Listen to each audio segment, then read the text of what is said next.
Yo, check it. Out of the about 190 something people that I follow, only 14 are females, women. And out of those 14, 4 are family members. The other 10 are just like, you know, women that I either do business with or women that share informative, insightful content, whether it be on a spiritual, on a holistic basis, or food. You know what I'm saying? Plant-based foods. So like, us as men, we don't need to be following any woman that isn't enriching our life. Like, if you're just following IG baddies for the booty pics, like, fam, you are destroying your attention, your imagination, and you are wasting your time. And if you're in any type of relationship, be it marriage, you know, you have a family, or a girlfriend, like, you definitely have no business following any females because of your sexual attraction to them.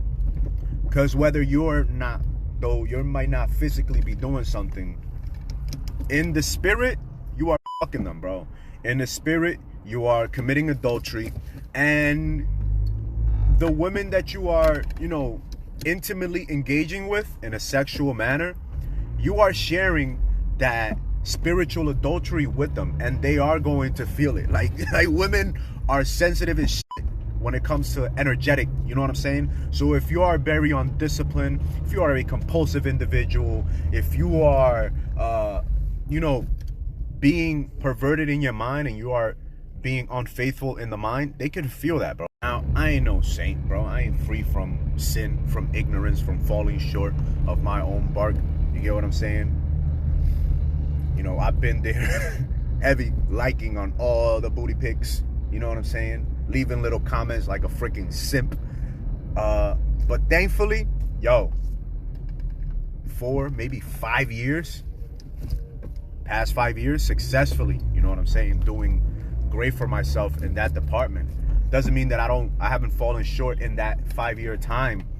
You know, I haven't spilled that sacred cup, but thankfully a lot less frequent than, you know, in my early 20s, 25, 26. The beauty about us men is, yo, when we learn knowledge, men that are actually seeking personal growth, when we learn something is wrong, we fix it. We don't continue like an... Back to the topic at hand. Sexual depravity, gentlemen. We need to master ourselves. In order to become the masterpiece that we have the free will to mold of ourselves, we need to learn masterpiece. Master the mind, the emotions, and the sensations and inclinations and gratification of bodily desires that may arise within this animal temple. You get what I'm saying? This is both the temple of God, but also the prison of the devil, of those devilish, those deviant, destructive, vampiric, self-aggrandizing, immediately gratifying desires that may arise in this animal body. You get what I'm saying? We are 4-part animal, 3-part celestial beings. You know what I'm saying? We got the root chakra. We just want to sloth around. We don't want to be diligent. We just want to be lazy. You know what I'm saying? We often don't want to be creative and mindful of the things that we do. We want to be undisciplined. We don't want to be disciplined. Discipline is unnatural, man. Discipline ain't natural. We just want to sloth around, do nothing, do whatever the hell we feel like, and whatever we want. We don't want to be purposeful. We most of the time just want to be wasteful. We just want to do what we feel like doing. You get what I'm saying? We are prone to just being envious if we don't know how to love, if we're not taught by how to love by the right examples. A lot of the times we don't want to tell the truth. We just want to come up with little white lies. You know what I'm saying? We don't want to speak up sometimes for ourselves. We don't want to speak up for others. Why? Because those things require courage. Everything that is right requires courage. It requires discipline. It requires self-control, self-mastery, and mindfulness. The capacity to use this body through the right use of our mental faculties, our emotional faculties, and our physiological endowments is one of the most wonderful things that the human animal has been gifted with. Yet most of us want to do is just indulge in simple animal satisfaction. You get what I'm saying? Comfort, sex, food, and love. We want to be loved, yet we don't know how to love. Most people, you get what I'm saying? Most people just want to be loved and loved on, yet they lack the compassion, the personal integrity, and the discipline to properly love, courageously love, committedly love themselves and in turn others. Structure and order is key, family. We lived in a structured and ordered environment when we were in our mother's womb. You get what I'm saying? We were warm, we were comfortable, we were fed consistently without lack whatsoever. And when we were yanked out of that comfort, orderly structure that we lived in for 9 months, we were pulled into this more harsher reality. We came out crying. You get what I'm saying? We came out crying out of our mother's womb, but we do not have to leave crying and in pain and in anguish when we leave this physical realm. You get what I'm saying? And the only way to leave this physical realm in a peaceful and satisfied and fulfilled fashion is through structure and order. We must take personal accountability and responsibility of the free will that has been given to us and design order and structure into our life. We are the most fortunate and unfortunate of all of nature's creation.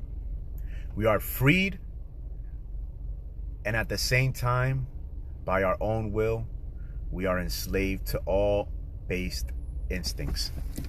To all based instincts. You get what I'm saying? We are enslaved to the desire for comfort, the desire for sex, the desire for food, if we do not discipline ourselves. However, through discipline, we can liberate ourselves from all these desires. Unlike all the other animals in nature, all the other creations of nature, they can't free themselves. They are enslaved to whatever discipline they were ascribed at their creation.